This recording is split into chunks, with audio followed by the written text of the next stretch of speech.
Thank you very much, Will. I appreciate that lovely introduction. I won't have to put you on the no-fly list. That's quite nice. And thank you so much to all of you. What a pleasure it is to be here live and in person with all of you. A special thanks, of course, to Sheila, to Janet, to Fred and Rosine for all that you've done to create tonight's most special event. I think it's very special because whether it's Edelman or other articles and surveys that we read, we realize that so much more is expected of our business leaders today to shape societal good. It's really wonderful to be here with the business laureates of British Columbia for this Hall of Fame event, for recognizing the incredible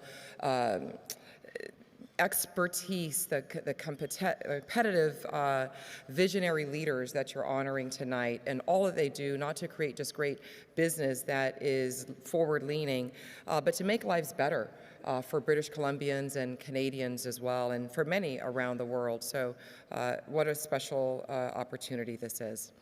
I'd like to also take the moment to honor one person and recognize her. I believe it is the power of one, and her name is Tracy McVicker. Where are you, Tracy? There she is. So there's a little bit of serendipity in this because Tracy, and the reason why this all happened tonight started with a Harvard Business School case study that was done on my work at LAX by Professor Boris Groisberg, an incredible professor at Harvard. And her involvement with him and his passion for connectivity and doing amazing things for people really created this opportunity for me to be here in front of you tonight. And so it's meaningful, right, for me to be here, but it's meaningful for so many other people as well. And so I thank you. I pay homage to the people that have opened doors, have broken barriers, and that continue to open doors like you have tonight, Tracy. So thank you very much. And now for junior achievement. Of course, what we just saw on the stage, many others that are in the room tonight and that have been part of this program, I think we know in our hearts of hearts that they are the future Hall of Famers, and those stories are being created, written, and crafted as we speak. But I have a little surprise for Janet and Sheila with my flashback to my days as a junior achiever back in California. And I hadn't shared that with you, but that flashback is, it is a flashback to a good era, that era of Madonna, Culture Club, right? Those were the good days. And it was also a flashback to the project that I worked on, which was the legendary, visionary plexiglass picture frame. And I tell you, it actually was visionary. Now, it didn't sell very much, right? I think my mother, father, some neighbors, and my best friend's parents bought it. But fast forward, it actually is all over Urban Outfitters today. You can find that picture frame. I have nothing to do with it, no royalties and whatnot. And it didn't go viral the way these students are creating great business opportunities and are already so expertise. But I have to reflect on the fact that that hands-on experience, I really do believe it unlocked something and created an awareness for me of what being in the business and entrepreneurial world would mean. And I have to say that, that I recognize that today, and it's wonderful to be able to say how important junior achievement is to many, many lives, as we've shared. So the reflection that I have for you tonight is my belief that we are all faced with a series of great opportunities, brilliantly disguised as impossible situations. A series of great opportunities that are brilliantly disguised as impossible situations. And you're saying, well, of course she's talking about that. She's in the air travel business. That sounds like air travel all day, right? Well, we know that air travel was very difficult before the pandemic, and it might feel even more impossible right now with the challenges. There was a woman that came to the airport the other day, and she said, you know, actually, I want to buy a ticket from Toronto to Vancouver, and I want to stop, however, on my itinerary in San Francisco, Dallas, and Miami, maybe for just a few hours. And the agent said, sorry, I can't give you that itinerary. And she said, of course you can, because that's what you just did with my luggage, right? Okay, you don't have to get the airport jokes in there. Do you like it? Right? Yeah, come on, all right. So look, air travel is indeed, it is absolutely a brilliant opportunity with a lot of impossible situations. So let's start with what seemed to be impossible when I joined the GTAA a month before the pandemic struck and was declared, and the story of what was happening in Canadian aviation at that time. You take an airport like Toronto Pearson, the formerly 6th most connected airport in the world, 50 million passengers in 2019. You fast forward to the end of 2021, and there were a whole 13 million passengers. 7 of them were in the first 3 months before the pandemic was officially declared. You fast forward to 2021, that was 2020. 2021, almost a similar story. 13 million passengers again, trickling throughout the course of the year. And as we're positioned this year, maybe we'll be between 50 and 60% of 2019.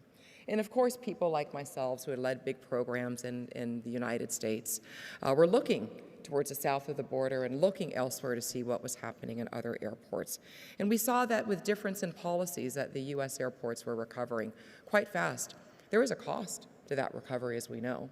But 60%, 70%, 80% of 2019 numbers, while we were languishing at 20%. Watching them accelerate programs. The $14 billion program that I implemented at LAX, which was well underway when I left, became accelerated. Hundreds of millions of dollars saved. An additional aggravation of passenger hours also saved by being able to accelerate programs because there was stimulus and a lot of funding directed to the US airports by the government. For us, it was a very different story financially, taking on additional debt, managing resources very effectively. But it was also the indelible moment when we realized exactly what our purpose and our being is. And the mission statement and the vision statements all rang very, very true. That we did this and took on the debt and continued to keep the airport open and to keep the staff that we needed at the time to deliver what the country needed the most. And so in these moments when we travel, and I'll fast forward today a bit later, and the process may be frustrating, we owe it to our airport workers to thank them for how they showed up in times of uncertainty, in times of a lot of distress during those early days of the pandemic, and how they continue to show up for us today. So what is happening today? It is a fragile system. The labor shortages that prevail across many industries are especially pronounced in our environment, which is one which is highly skilled. Of course, pilots and crew obviously are highly skilled, but we also must think about the skill of the ground handlers, the baggage handlers, the ticket counter agents, and all the things that they need to know, especially today. It is such a complex environment, a thrilling one to operate at the airport. It is its own unique symphony and ballet, but one where the ballerina is a 100-ton aircraft that's navigating around people and carts in a logistics that is highly sensitive to safety. But it is that movement, that delicate yet powerful movement, that is also the creator of economic magic. The average single international flight between 2 routes generates $75 million a year. $75 million. And there's a reason why. The force behind that is such a multiplier. Airports, air travel creates incredible value for their countries, for the cities, for the regions. They are the curb appeal. They are the front door to our cities and to our countries. And they are reflective of the capabilities of the countries. We see that in Dubai, we see that in Singapore, and so many others that continue to make investments through their airports about what their countries represent and where they are going. We also know that airports can be our lifelines. In the crisis of the pandemic, we had people lining up outside of the airport to see an Antonov come in full of protective equipment, or the airport operations that brought us vaccines. We were desperate for them. Or last year, not pandemic, but we were a lifeline between the eastern parts of Canada and Toronto and British Columbia during the devastating floods, when very quickly passenger aircraft were converted to freighters to bring needed supplies and cargoes here to the region. So where are we now? Restart is hard. It is challenging. It's harder than my daughter's foot on the brakes when she was learning how to drive. That's pretty hard. My foot on the fake brakes that were doing nothing when she was learning how to drive might have been harder.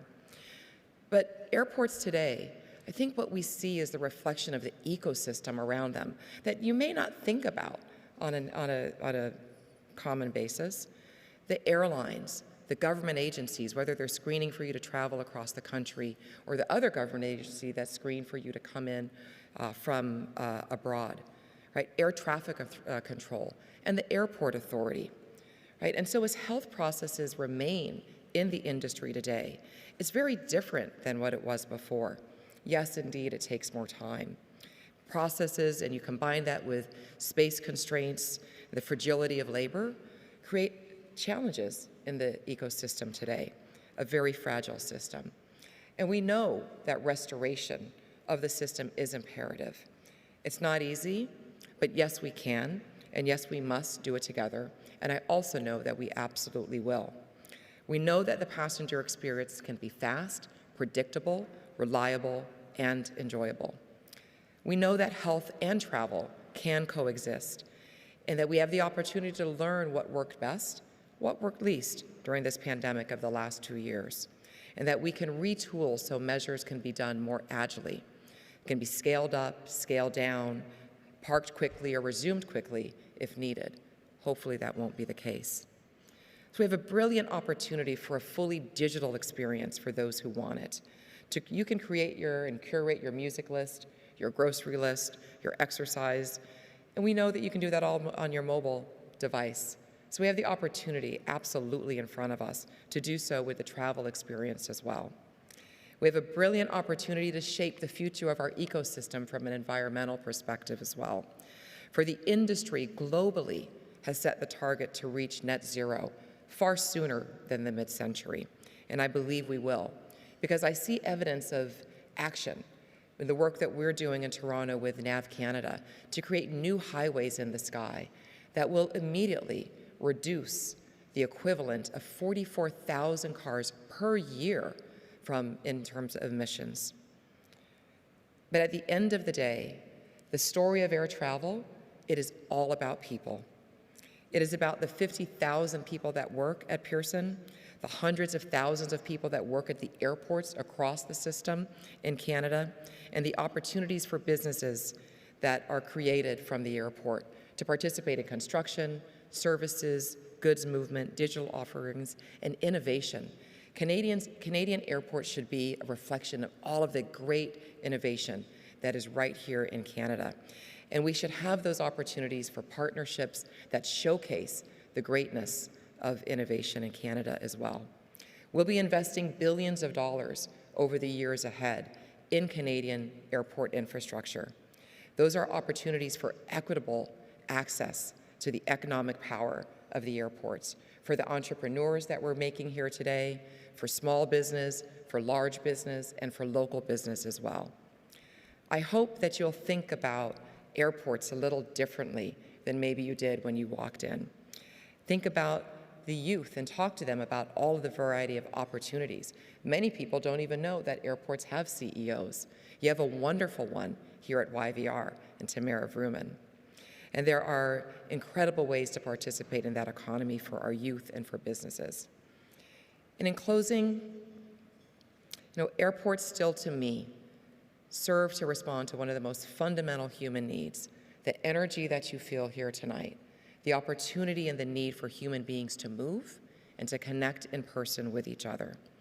Whether that's for business, whether that's for tourism, for families, for friends, for opportunities to create health and to bring health around the world, we bring the world to Canada, we bring Canada to the world.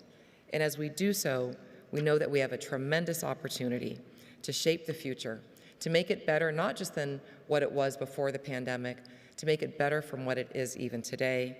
And we know that it is not an impossible situation, but it is actually what we see, that Canada has the opportunity to make it brilliant. So thank you so much for tonight.